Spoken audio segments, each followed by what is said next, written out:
دفعہ ایئرپورٹ پہ خاتون نے پوچھا کہ بھئی ہمارے شوہر جو ہیں وہ ایک سال کے لیے ملک سے باہر رہتے ہیں، تو ہمارے لیے یہ تو نیچرل ہے نا، وہ کہتے ہیں ہمیں پھر برائی کے خیالات آنا شروع ہوتے ہیں. تو انہوں نے کچھ سوال پوچھے، وہ حیا کے خلاف ہیں، میں اس کو نہیں یہاں ڈسکس کر سکتا. میں نے ان سے کہا میاں کے علاوہ آپ کے پاس کوئی راستہ نہیں ہے اپنی خواہش پوری کرنے کا.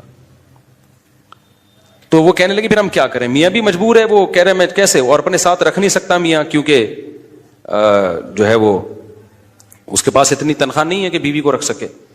تو چند کیس ایسے ہوتے ہیں. اصولی طور پر تو میاں کو چاہیے اللہ پہ توکل کرے، غریب بھی ہے نا اپنے ساتھ اپنی بیوی کو رکھے. کوئی بات نہیں، میاں بیوی دونوں روکھی سوکھی مل کے کھا لیں گے، کم پہ گزارا کر لیں گے. جو بیویوں کو چھوڑ کے ایک سال دو سال کے لیے باہر جاتے ہیں، یہ شریعت میں بالکل پسندیدہ نہیں ہے. اللہ نے بیوی کو صاحبہ کہا ہے، ساتھ رہنے والی. مجھے وزیر آباد میں 1 مہینہ رہنا تھا، یہ بات ہوگی 2006 یا 2007 کی. انہوں نے کہا کہ 1 مہینہ آپ نے یہاں اسٹے کرنا ہے. بیانات کے سلسلے میں نا مسجد 1 مہینے کے لیے میرے حوالے کی تھی. تو میں نے کہا بھائی میں تو بیگم کے بغیر 1 مہینہ نہیں رہ سکتا، بچے بھی تھے میرے. تو میں نے کہا 1 مہینہ میں نہیں رہ سکتا، مجھے بیگم بچے چاہیے، ان کا بھی ٹکٹ دو تو میں یہاں رہوں گا ورنہ نہیں رہوں گا. تو انہوں نے پھر بیگم بچوں کا بھی ٹکٹ دیا. وہ گھر والوں کے ساتھ رہ لیتے ہیں آدمی تمیز سے، ورنہ بیگم کے بغیر ہمارے لیے تو بڑا مشکل ہے اتنا لمبا عرصہ رہنا. مجبوری میں رہنا پڑتا ہے تو ایک الگ بات ہے، لیکن ہے مشکل کام. چاہے کتنے بھی آدمی کے میاں بیوی میں جھگڑے ہو نا، نہیں رہ سکتا بھائی.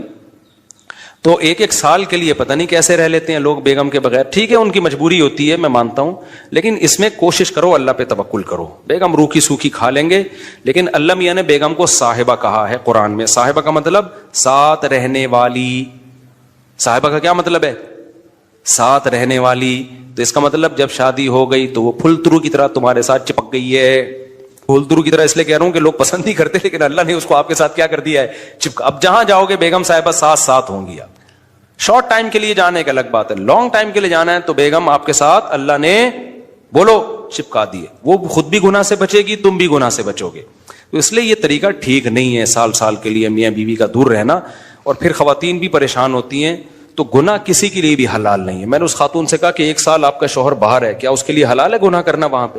جب اس کے لیے حلال نہیں ہے تو آپ کے لیے بھی حلال نہیں. تو اللہ میاں نے صرف یہی رکھا ہے کہ ایک دوسرے کی خواہش پوری کر سکتے ہیں میاں بیوی، اس کے علاوہ ان کے پاس کوئی آپشن نہیں ہے. تو اب پھر بھی نہیں آ رہا میاں، تو میں نے ان خاتون کو یہ کہا کہ اپنے آپ کو بزی رکھیں. آپ کیا کر رکھیں بھائی؟ کوئی پازیٹیو ایکٹیویٹیز میں اپنے آپ کو کھپا دیں. ایسی موویز تو ویسے بھی ٹھیک نہیں ہے دیکھنا، خاص طور پہ فحش موویز دیکھنا اور ٹک ٹاک پہ صبح و شام بے حیائی. تو جب یہ انسان کی عادت ہے، جب وہ اپنے آپ کو کسی پازیٹیو کام میں لگا دیتا ہے نا، تو چند دن پھر یہ جھٹکے لگیں گے، اس کے بعد انسان نارمل. کئی لوگ ہیں جو 1 سال گھر سے باہر رہتے ہیں، مجبوری میں بیویاں بھی رہتی ہیں، وہ گناہ نہیں کرتے. وجہ کیا ہے کہ وہ سوچتے ہی نہیں نا اس بارے میں، وہ اپنے آپ کو بزی رکھتے ہیں، مصروف رکھتے ہیں. تبلیغی جماعت میں سال کے لیے لوگ جاتے ہیں. میں تو اس کو صحیح نہیں سمجھتا بیگم کو، جوان بیوی کو چھوڑ کر جاؤ آپ. لیکن بہرحال جو جاتے ہیں تو وہ گناہ تھوڑی کرتے ہیں، بچے رہتے ہیں، کیونکہ وہ ایک خاص ترتیب میں اپنے آپ کو جوڑ چکے ہوتے ہیں. بہرحال یہ نہیں ہے اس کو. تبلیغی جماعت میں سال کے لیے جا رہے ہو، اگر شادی شدہ ہو بیگم کو بھی لے کے جاؤ ساتھ میں. ہم تو یہی کہتے ہیں تبلیغ والوں سے بھی، بھائی اگر سال کے لیے جا رہے ہو نا، تو یہ زمانہ بہت خطرناک زمانہ ہے. حضرت عمر نے جہاد میں نہیں چھوڑا تھا، تو یا اس کے لیے جو ہے وہ ایجڈ ہو گئی ہے، بوڑھی ہو گئی ہے، ایک الگ بات ہے. لیکن آج کل بہت مسائل کھڑے ہونے کا خطرہ ہوتا ہے. لوگ کہتے ہیں نہیں فلاں سال کے لیے گیا کوئی مسئلہ نہیں ہوا. بھائی مسئلہ ہونے پر حکم کا مدار نہیں ہے، فتنے پر حکم کا مدار ہے، خوف پر. بے پردگی جب ہوتی ہے تو لازمی زنا نہیں ہوتا، لیکن زنا کا خطرہ ہوتا ہے. تو خطرے کی بیس پہ شریعت نے عورت کو پردے کا حکم دیا ہے. سمجھ رہے ہو؟ تو آپ اپنی بیگم کو 1 سال کے لیے، جوان بیوی ہے، اس کو چھوڑ کے چلے گئے تو ضروری نہیں کہ وہ برائی میں لگے، لیکن برائی کا خطرہ ہے نا. تو خطروں کی بیس پہ احکام دیے ہیں شریعت نے. برائی کا یقین ہو پھر تو بالکل ہی حرام ہے. تو خطرے کی بیس ہے، خطرہ اس بات کا. اس لیے اتنا لمبا بیگم کو چھوڑ کے جانا ٹھیک. اور میں آپ سے بتاتا ہوں، دیکھو جس کو بیوی کے حقوق دینے ہو نا، اپنی بیٹی کو سامنے رکھ کے سوچ لے.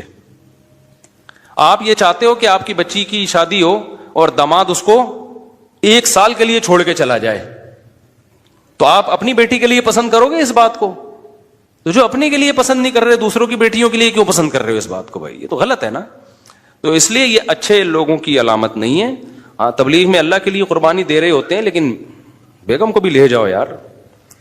سمجھتے ہو گے نہیں سمجھتے؟ یا پھر شادی کے بغیر پہلے سال لگا لو, شادی کی ہے تو پھر بیگم کو ساتھ لے کے جاؤ. تو بڑے مسائل کھڑے ہونے کا خطرہ ہوتا ہے آج کل. تو اس لیے اس میں جب, اور اگر نہیں ہے کوئی صورت نہیں بن رہی ہے, تو پھر اپنے آپ کو مثبت ایکٹیویٹیز میں اتنا کھپا دو. تو میں آپ کو گارنٹی سے کہتا ہوں چند دن چند مہینوں کے بعد آپ کے دماغ سے وہ خیالات نکل جائیں گے. تو آپ مصروف کر دو گے اپنے آپ کو, لیکن اس بیس پہ آپ کے لیے کوئی بھی گناہ حلال نہیں ہے, گناہ حلال نہیں ہوگا آپ کے لیے. اچھا بھائی, طاہر شمیر رحیم یار خان انٹرچینج سے جب بھی گزر ہو میرے پاس کھانا کھا کے جائے. ٹھیک ہے انشاءاللہ, صلو علی الحبیب. چلیں کبھی گزریں گے تو. لیکن وہی ہے, کسی سے ملاقات نہیں کروانی, سیدھا کھانا رکھ دینا ہے, اصرار نہیں کرنا, ہماری مرضی کھانا کھائیں نہیں کھائیں, نکل لیے پھر ٹھیک ہے. ایسی دعوت ہمیں بہت اچھی لگتی ہے.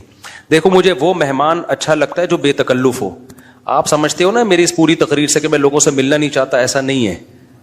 بے تکلف آدمی مجھے پسند ہے. میرے پاس 3 دن بھی لوگ ٹھہر کے جاتے ہیں جو میرے رشتے دار نہیں ہیں, لیکن یہ وہ لوگ ہیں. کیسے لوگ ہیں؟ ابھی پشاور سے میرے پرانے دوست آئے ملنے کے لیے, آئے, میں نے کہا السلام علیکم, کیا حال ہے, سب سیٹ چل رہا ہے, الحمدللہ. اس کے بعد پتہ نہیں میں بھول گیا, وہ خود ہی جا کے کھانا کھا رہے ہیں. میں تو مصروف آدمی ہوں بھائی, خود ہی کھانا کھا رہے ہیں, لیکن برا نہیں محسوس کر رہے. پھر جب مجھے ٹائم ملتا ان کو بلا لیتا, آ جاؤ یار بیٹھتے ہیں, جا بھائی چائے بنا کے لاؤ, بھائی ان کو بھی پلاؤ مجھے بھی پلاؤ. پھر کھانے کے ٹائم پہ مجھے یاد آیا ارے وہ آئے ہوئے ہیں, میں نے کہا آپ بھی آ جاؤ کھانا کھا لو. انہوں نے کھانا کھا لیا, صحیح ہے نا. پھر بھول گیا میں کہاں گئے, پتہ نہیں کہاں گئے. پھر اگلے دن مجھے یاد آیا اڑے بندہ آیا ہوا ہے بھائی, لیکن وہ ناراض نہیں ہو رہا. پھر میں آیا, جب میں فارغ ہوا میں نے کہا آ جاؤ یار, میں نے فلاں جگہ جانا ہے بیان کے لیے, آپ بھی میرے ساتھ ہی گاڑی میں آ جاؤ. اپنے ساتھ گاڑی میں بٹھایا, لے گئے ان کو, بیان کیا, گھمائے, پھر آیا اپنے ساتھ ہی واپس لے. پھر بھول گیا میں, پتہ نہیں بندہ گیا کہاں پہ. تو وہ ناراض نہیں ہوئے. 3 دن اسی طرح ہم نے ہنسی خوشی گزارے. اس کے بعد وہ نکل لیے. انہوں نے کہا میں پشاور پہنچ چکا ہوں. میں نے کہا یار کوئی میری طرف سے کوتاہی ہو گئی, معاف کر دینا. کہہ رہے کہنا تو یہ چاہیے تھا, بدتمیزی کی انتہا کر دیا آپ نے. لیکن وہ خوش تھا. تو ایسے بندے 100 دفعہ ہیں. میں نے تو ایک کمرہ اسپیشل مہمانوں کے لیے بنایا ہوا ہے, واش روم کے ساتھ, کہ مہمان آئیں اسٹے کریں یہاں پہ. لیکن وہ مہمان جو تکلف والا نہ ہو کہ جی پوچھا نہیں مجھے ناشتے میں مفتی صاحب نے, بھائی ہماری بہت ٹینشن ہے, ابھی یہ تجھے پوچھیں گے تو ہم تو گھر والوں کو کون پوچھے گا.